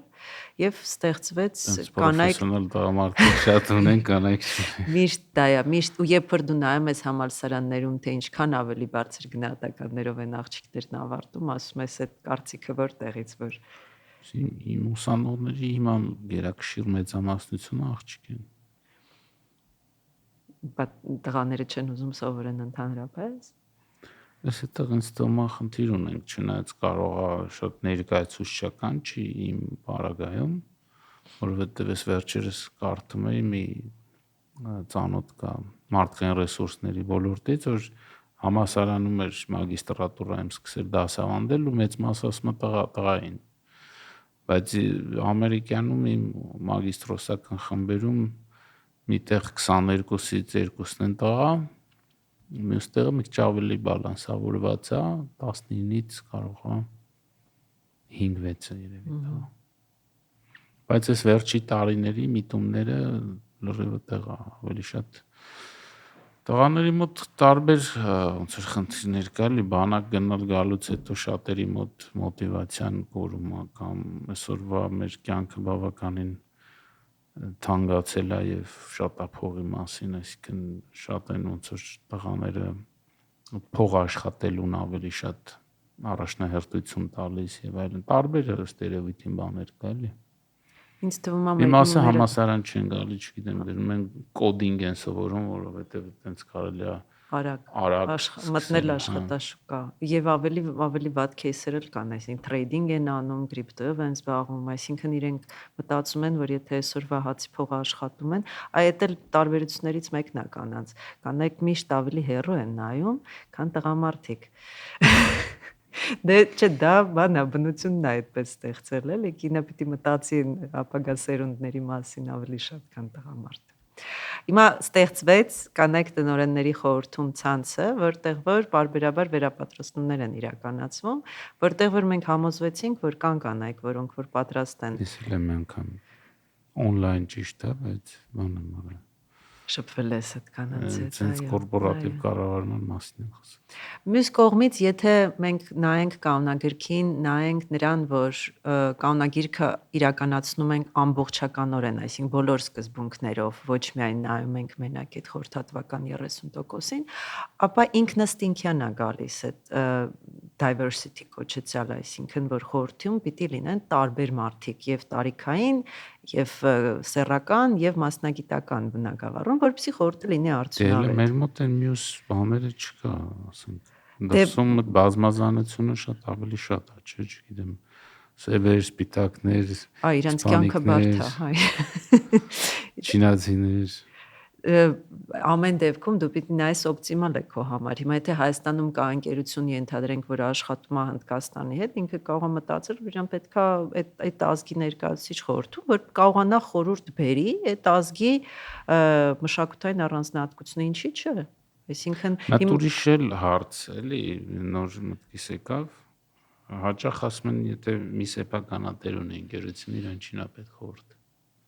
Այդ համաձայն ես։ Համաձայն չեմ, որովհետև մենք խոսեցինք այն մասին, որ սեփականատերն էլ է սխալվում, այսինքն ցանկացած մարդ սխալվում է եւ ինքը գիտի դրա մասին։ Այսինքն եթե ինքը արդեն փորձառու բիզնեսմեն է, ինքը գիտի, որ ինքը կարա սխալվի եւ կարող կան այլ մարդիկ, որոնք իր համար այլ պերսպեկտիվա կբերեն, որ ինքը չի տիրապետում եւ այդ պերսպեկտիվան կարա նաեւ երկրների պերսպեկտիվան լինի, ոլորտային կամ մասնագիտական եւ կարծում եմ, եթե հնարավորություն ունենա այդ սեփականատերը աշխատելու պրոֆեսիոնալ խորհրդի հետ, շատ արագ կհասկանա, որ տեղից բան կա, որ ինքը քաղում է։ Բացի ընդհանրենք բանկերից, որտեղ ըստ օրենսդրության պետք է ունենան։ Ունենք այնց խմբեր, որոնք իրանց ցանկությամբ խորհուրդներ են ձևավորել։ Ցանկությամբ ինձ թվում է որոշ դեպքերում էլի իմ փորձից եմ ասում, այո, իրենք առանց հասկանալու թե դա ոնց պիտի աշխատի, բայց ստեղծում են անունը կարող է ինքը չի համապատասխանում մեր պատկերացրած այդ կորպորատիվ կառավարման տրամաբանությանը եւ ինչ որ մոնստր է այդ խորհուրդը, բայց ինքը ձևավորվում է։ Դա ոնց որ բան կա, էլի իրականում կա ամերիկյան եւ պայմանական ասած եվրոպական խորհուրդների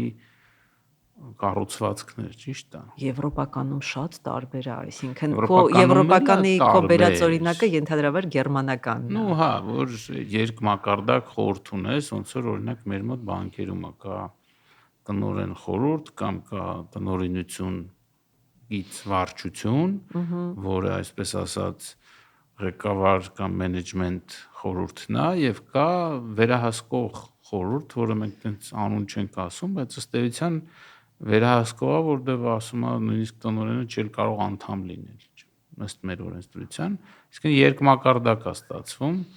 Ամերիկացիները, քանի որ սիրում են ամեն ինչ արագ, իրենց մոտ մի մակարդակ է, բայց այսպես ասած լավ պրակտիկան նա է, որ անկախ կամ ոչ գործադիր խորհրդի անդամները կամ տնօրենները նստում են գործադիրների հետ, հա, կա տնօրեն, ֆինանսական տնօրեն, ենթադրենք գործառնական տնօրեն եւ կա ոչ գործադիր անդամներ, որոնք ունեն իրանց առաջնորդը, հա, lead, այսպես ասած, lead-ը, որը տնօրենի հետ ինչ որ բաներ քննարկում է կամ այդ ոչ գործադիրների ընդհանուր բանն է բերում խորհուրդ։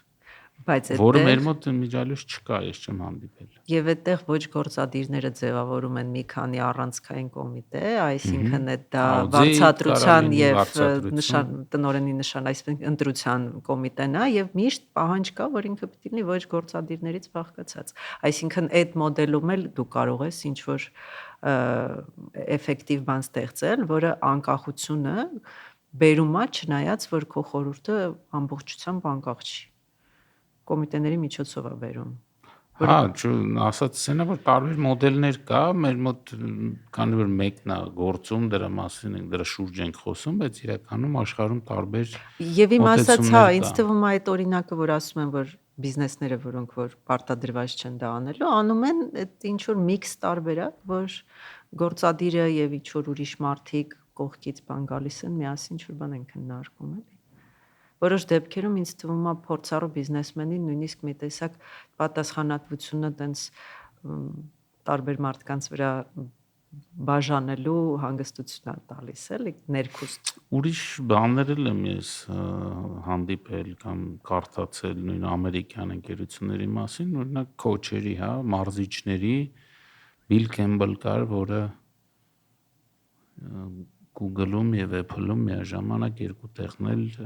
մարզիչ է կամ քոչ է եղել, որում ինքը կարծեմ սպորտային մարզիչ է եղել։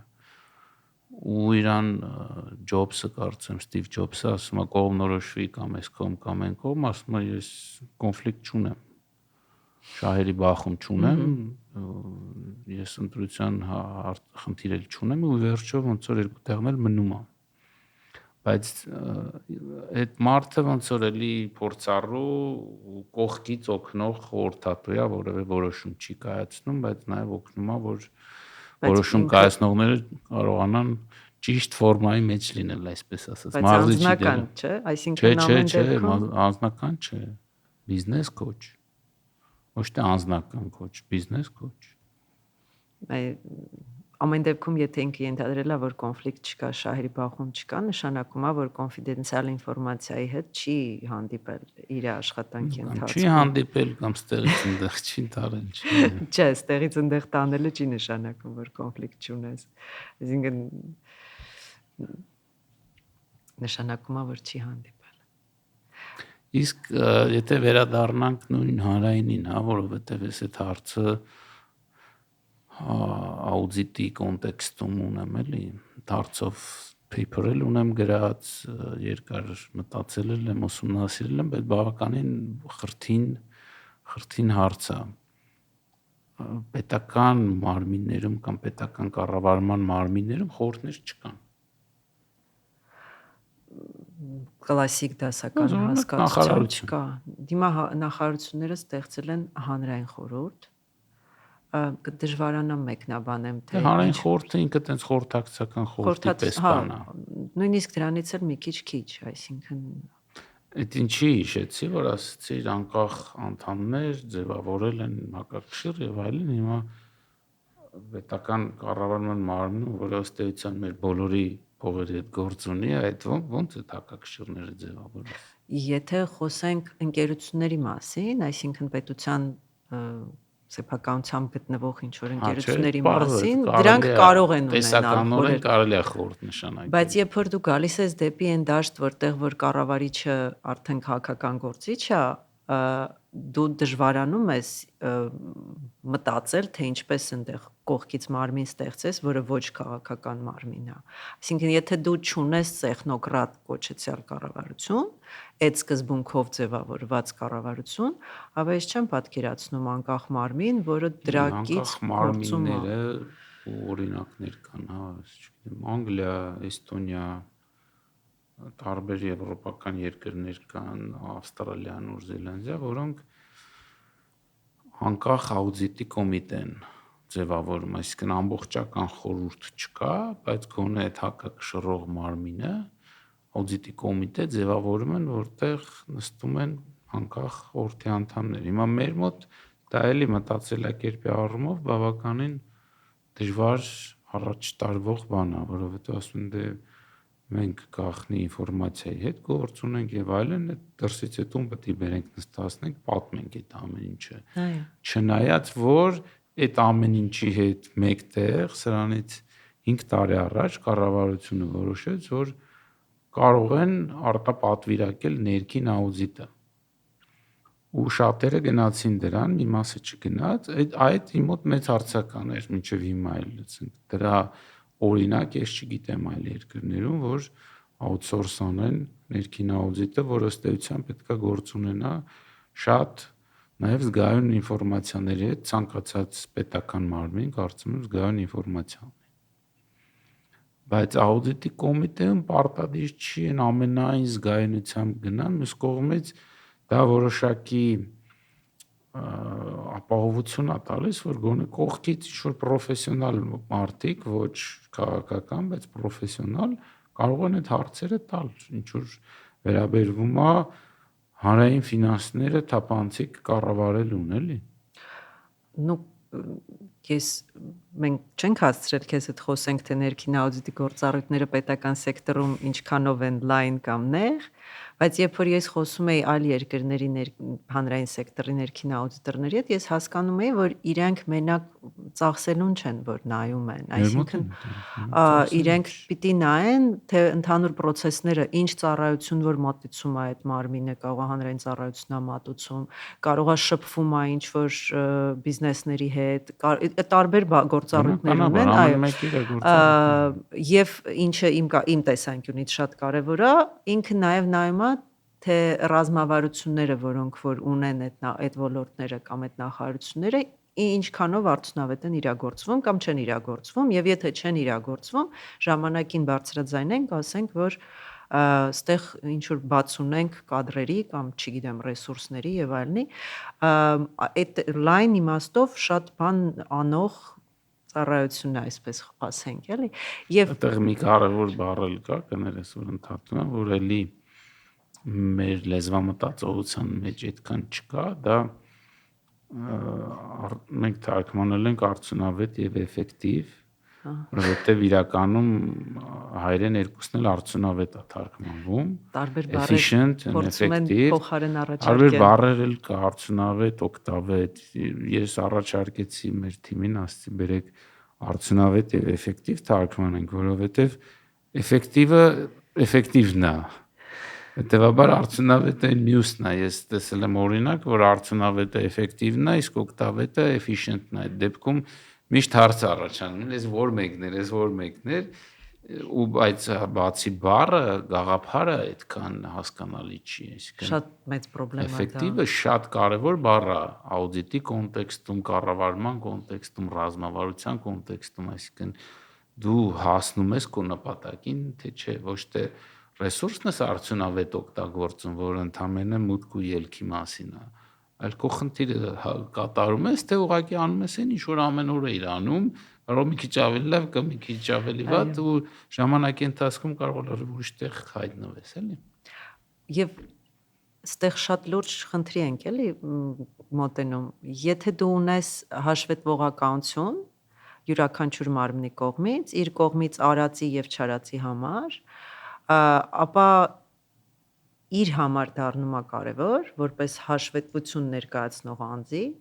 թե արդյոք ինքը ճիշտ ժամանակին տեղյակ կլինի ռիսկերի մասին, որոնք որ իրեն կխանգարեն իր բոլոր պլանները կատարել եւ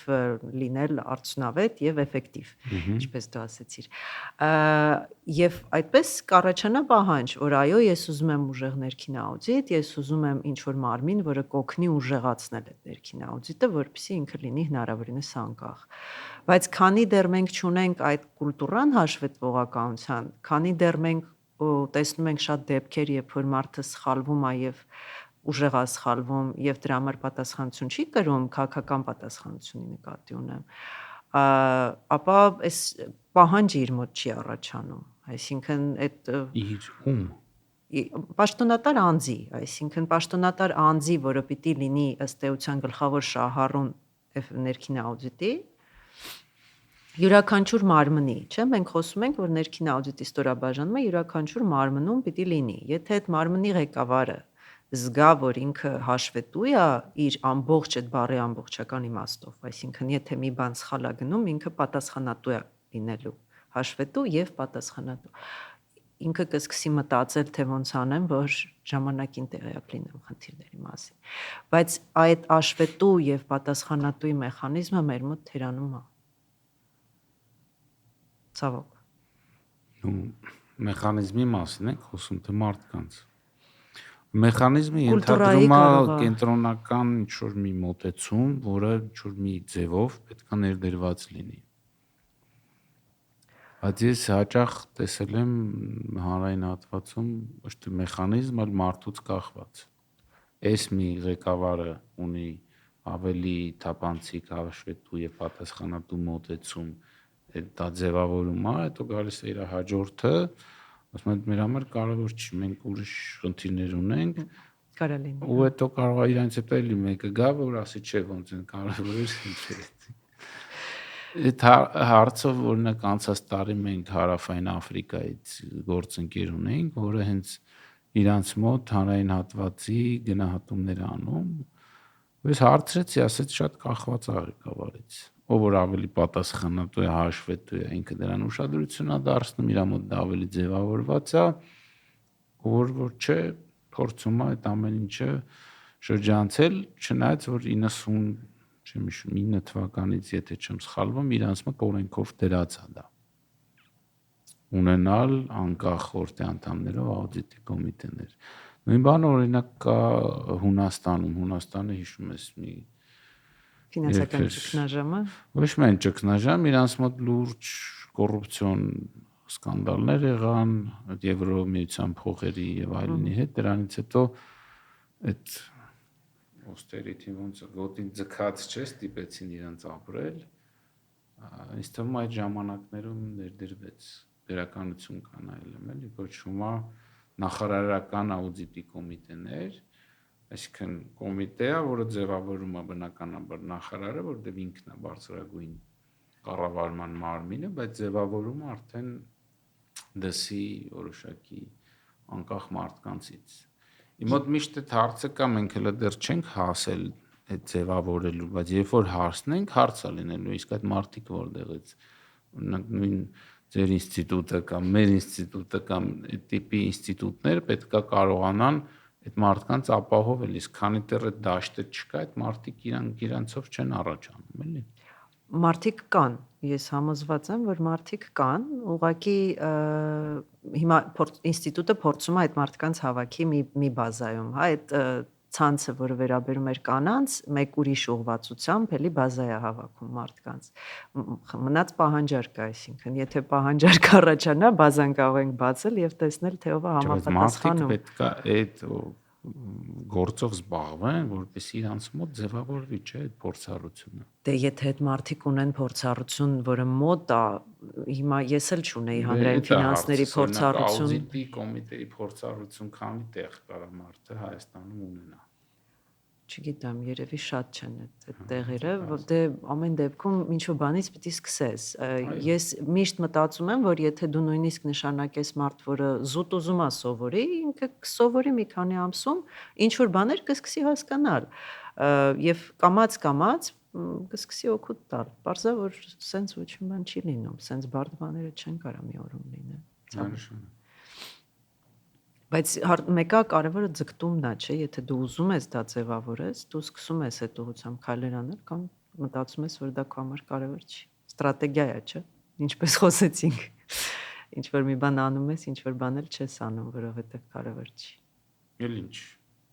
չխոսացինք։ Շատ բան կարող ենք խոսել, չխոսեցինք։ Ինքը տենց նման փորձառություններ ենք ունեցել, ունենում ենք։ Կունենանք էլ։ Ունենանք, հուսով եմ մենք այդ մտադրությունների ուշագրի վրա պետք է կառուցենք։ Մենք օգնենք ձեզ, դուք էլ օգնեք մեզ, չէ՞ որ մարդկանց ձևավորենք, որ հնարավորության եւ անհրաժեշտության դեպքում պատրաստ լինեն, որովհետեւ ինձ թվում է մենք ես շատ օպտիմիստ եմ, էլի, որ խոսում ենք ժողովրդի մասին, ես միշտ գիտեմ, որ մենք ունենք շատ որակյալ մարդ եւ այդ որակյալ մարդը ունի շատ լավ արժեքային համակարգ եւ այդ արժեքային համակարգով ինքը պատրաստ կլինի անել ինչ որ բան, որը հանրային նշանակություն ունի, իր միակ խնդիրը լինելու է, որ ինքը այդ պտուղը տեսնի։ Այսինքն միշտ երբ որ դու ինչ որ բան անում ես հանրային նշանակության, դու եթե չտեսար ինչ որ, 1 չտեսար, 2 չտեսար, 3 չտեսար պտուղը, մտածում ես, ասում ես, ես երևի գնամ, չգիտեմ, ծառ տնկեմ, այգի աճացնեմ, ավելի մեծ հանրային նշանակություն կունենա դա։ Եթե մենք այդ շղթան ստեղծվի, այսինքն մի օր ստեղծվի, ապա մարդիկ էլ սիրով կգան եւ այդ ժամանակը իրենց կդրամադրեն այդ հարցերը լուծելու վրա։ Իդեպ մի բան էլ այդ աշխարհում կա փորձառություն, երբ որ այդ ֆիսկալ ռիսկերի մասով, որոնց մաս շատ կարևոր թեմա է դա եւ նույն ասենք Հունաստանի քո բերած օրինակը եւ այլ եվրոպական երկրներ են բախվել այդ խնդիրների, երբ որ իրենք անսպասելիորեն ինչ որ արտաքին ճգնաժամով պայմանավորված բյուջեի վրա շատ մեծ ճնշում են ունեցել։ Ամենամեծ օրինակը իհարկե որ բոլորի վրա ազդեց, դա COVID-ն էր։ Այսինքն դու բոլոր երկրները ունեցան չպլանավորած մեծ բյուջետային ծախսեր։ Եվ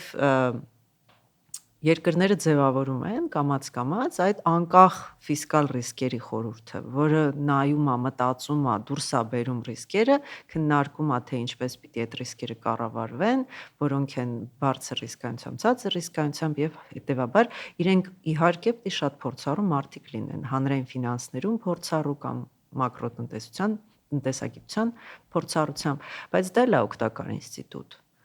որովհետև թույլ է տալիս այդ փորձառություն, ինստիտուցիոնալ հիշողություն կուտակած մարդկանց շարունակել ինչ որ ձևով նպաստել, որ ճգնաժամերը ավելի հեշտ հաղթահարվեն։ Շատ լավ։ Իսկ ինչ գիրք ես կարդացել, կարդում կամ խորտ կտաս։ Ես շատ եմ կարդում, շատ էի կարդում, ավելի ճիշտ է այդպես ձևակերպել, որովհետև ինչ որ պահի սկսեցի այնքան աշխատել, որ կարդալու վրա ժամանակ չի բանանում, գտնվում։ Կարդում եմ արդեն շատ երկար դանդաղ Հարարիի Nexus գիրքը, միշտ շատ նորն է, չէ՞։ Նորն է, հները կարդացել եմ։ Շատ օգտակար է, բայց շատ անսպասելի է, այսինքն եթե հիմա լսել ես Հարարի ինտերվյուները եւ այլն, արդեն կարող է պատկերացնես թե ինչի մասին է, բայց Sapiens-ը, Homo Deus-ը մեկ էլ 21 21-րդ դարի դասեր, այո, Nexus-ը նվիրված է AI-ին, Արհեստական վանականություն եւ մարդկությանը կառավարման եղանակներին այսպես ձևակերպենք եւ ինքը շատ այնպեսի հարցեր է բարձրաձայնում, որ վստահաբար մենք պիտի մեզ տանք անընդհատ ուրախանալու փոխարեն AI-ը ինչ լավ բան է, ինչ լավ բան է, մեզ պիտի տանք հասկանանք, թե ինչ վտանգավոր բան է AI-ը, որովհետեւ ամենաազդեցիկ օրինակը, որ ինքը բերում է, ասում է Մյանմայում քաղաքացիական բախումներ էին։ Եվ այդ քաղաքացիական բախումների վերաբերյալ տեղեկատվությունը տարածվում էր Facebook-ում եւ տարածվում էր իրենց լեզվով։ Եվ Facebook-ը ուներ շատ քիչ մարդ, որ մոդերացիա էր անում այդ լեզվով հրապարակումները։ Հետևաբար ատելության խոսքի տարածումը չէր կանխվում։ Եվ ատելության խոսքի տարածումը բերեց լուրջ բախումների եւ շատ զոհերի։ Եվ ինքը գրում է, որ Մյանմայի լեզուն հասկացող պրոֆեսիոնալ, որը ապրում է Մյանմայից դուրս, Facebook նամակ էր գրում, ինքը ինչ որ high level պրոֆեսիոնալ էր, իր նամակը տեղ հաստատ հասնում էր իր ասելով, ասում էր, ստեղ խնդիր կա, ստեղ ռիսկ կա, ստեղ կարող են զոհեր լինել, եթե դուք ժամանակին չարձագանքեք, եւ իրենք չարձագանքեցին ըստ էության։ Եւ այդ բոլոր վադվաները Մյանմայում տեղի ունեցան։ Հետևաբար ուզում եմ զգուշացնի, որ այն ալգորիթմները, որոնցով որ Facebook-ն աշխատում է, որ այն նյութը, որը շատ է տարածվում, ինքը ավելի տեսանելի է դառնում բոլորին, իսկ ցավոք սրտի մարդիկ տարածում են ավելի նեգատիվ բաները, շատ քան պոզիտիվ բաները, եւ ունենում ես այն, ինչ որ ունենում ես, դու ունենում ես ատելության խոսքի արագ եւ շատ ընդլայնված տարածում, որը շատ վտանգավոր է։ Եվ մյուս օրինակները իհարկե, որոնք վերաբերում են արդեն ընտրությունների վրա ազդեցություններին եւ այլն, այսինքն շատ օգտակար գիրք է, վստահաբար մեր հասարակությունը պիտի ծանոթանա այդ գրքի գոնե ինչ որ կրճատ տարբերակի հետ, որտեվ Հարարին մի շատ երկար է, չէ՞ գրում։ Ну, միշտ տենց են ասում, որ ինքը շատ երկար է գրում։ Բայց գոնե Իսկ ինչ է շատ աշխատում։ Ինչի եմ շատ աշխատում, դա շատ Որ ես կարդալ սկսեցի, որ շատ է աշխատում։ Ինչպես Առավոտ 6-ին։ Չէ, դե ես մայրիկ եմ, ես ունեմ նաև այլ անելիքներ 20 թվականից իրականում պատերազմից հետո ուղղակի տեղս չի գտնում ու սկսեցի ինչքան հնարավոր է շատ գործ վերցնել ին վրա, որ ուղեղս անդադ զբաղված լինի։ Եվ հայտնվեցի այն իրավիճակում, որ ունեմ մի քանի զբաղվածություններ, որոնք որ բոլորը ինձնից ժամանակ են պահանջում եւ ուրիշ ոչ GPT-ն դիմում ասում multi-skilled person։ Ես դրա վառօրինակն եմ վստահաբար։ Շատ լսում եմ գրքեր։ Գիտեմ, որ մենակ անգլերեն չեմ կարողանում լսեմ, այսինքն անգլերեն կարճ եմ կարողանում լսեմ, իսկ ռուսերեն կարողանում եմ շատ երկար լսեմ։ Դա էլ ինչ որ սովորություն է երևի ուղեղի, որ ուղղակի ռուսերեն քիչ գիրք կա որ։ Չէ, ես շատ սիրով, բայց քայլելիս կամ տան գործ անելիս շատ հաճույքով։ Քայլելիս է դժվար է քնել։ Տան գործ անելիս հատկապես դժվար է։ Բայց այդ ռուսերեն գրքերի ընտրությունն է սահմանափակ։ Ինչի՞։ Աուդիո գրքերի ընտրությունը սահմանափակ է։ Հետաքրքիր է, որտեվ ինտերնետում երկրորդ ամենատարածված լեզուն ռուսերենն է։ Չիներենից ավելի։ Չիներենը երկրորդը չի։ Ինչպես տենց պատահեց։ Ռուսները աշխատում են այդ ուղղությամբ։ Կամ չինացիները բավարար չեն աշխատում, չգիտեմ։ Բայց այդ տարբեր աղբյուրներից եմ էլի լսել, այդ չի որ։ Շատ հետաքրքիր է։ Շատ լավ, էս պոզիտիվ նոտայի վրա երևի այսօր ամփոփվենք։ Սիրելի ունկնդիրներ, շնորհակալություն, որ հետևում եք, թե հավանում եք ինչ որ անում ենք, բաժանորդագրվեք, սեղմեք զանգի կոճակը, հավանեք եւ կհանդիպենք հաջորդ անգամ։ Ձեզ շատ շնորհակալություն։ Շնորհակալ եմ, շատ հաճելի էր Արա ջան։